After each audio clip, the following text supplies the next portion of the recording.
Why are most people broke? Because of their poor decision making.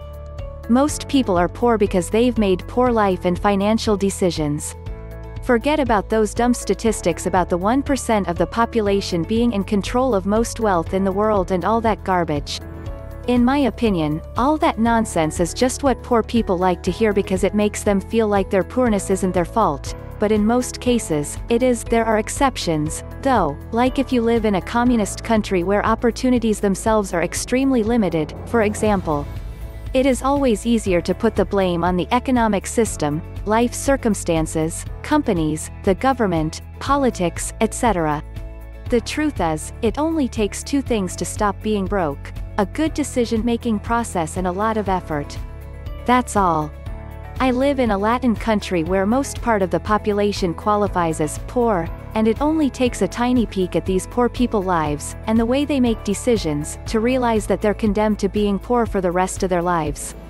Why? Allow me to elaborate. In my country, education has been public, mandatory, and completely free since many decades ago. And that includes college education, good quality college education, by the way. If you're poor, they help you with becas, a form of subsidy. If you don't have money for transportation, they give you student tickets, another form of subsidy.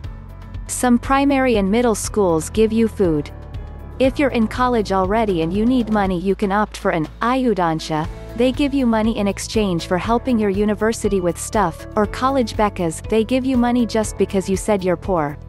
My mom actually finished college and even rented her Gap and gown, and bought her graduation ring with the money of her beca, back in the 80s. Now, what's my point?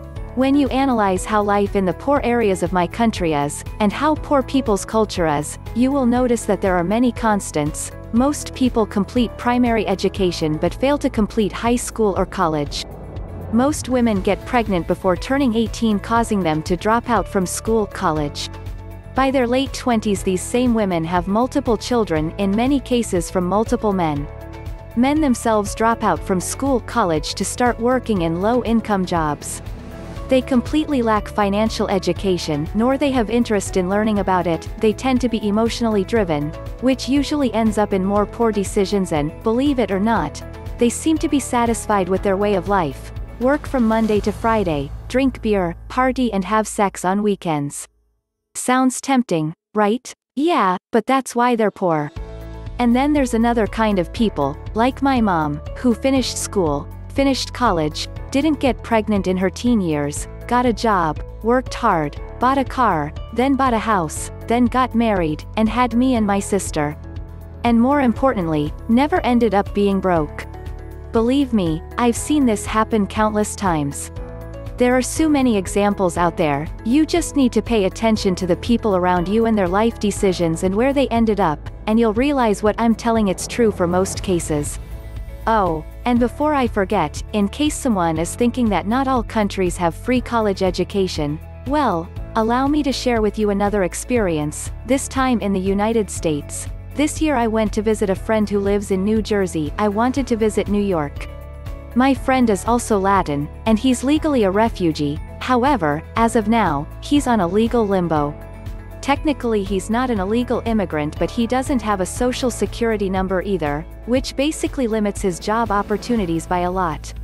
Moreover, he doesn't speak English at all, and since he's a refugee, he doesn't have anything that says he ever went to a school, though he did some college. He also has a wife, who doesn't speak English either, and a 5-year-old child with him. He's got no family in USA, no friends, and he went to live to US with just a couple $1,000s that he had managed to save. Now, what's my point?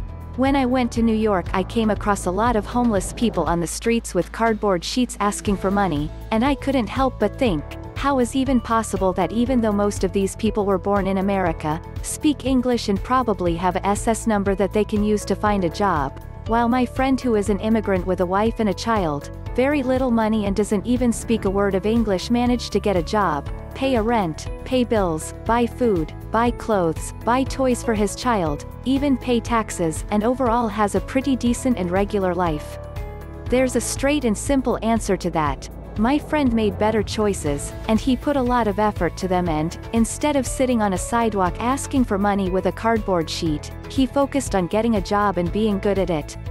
Another story, my grandparents came to my country trying to escape all the misery that Civil War and World War II left on Spain. They came to the country I was born in with nothing but hope and dreams. A cardboard suitcase with their clothes, very little money, and my father and aunt taken by their hands while they were still children. They worked hard, saved money, and eventually got a decent living. And so it's the case of many other immigrants who came to my country from Europe escaping war. Most of them did well in the end, I must say.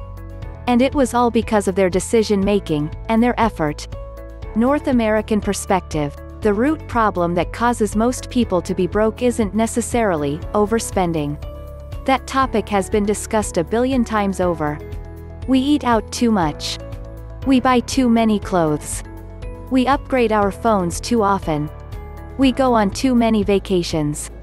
We get it. The root problem is why we're able to consume to excess in the first place, and the answer to that is credit. It's very easy to become broke when the money you spend isn't yours to begin with, because any money you do come into, you'll automatically owe to someone.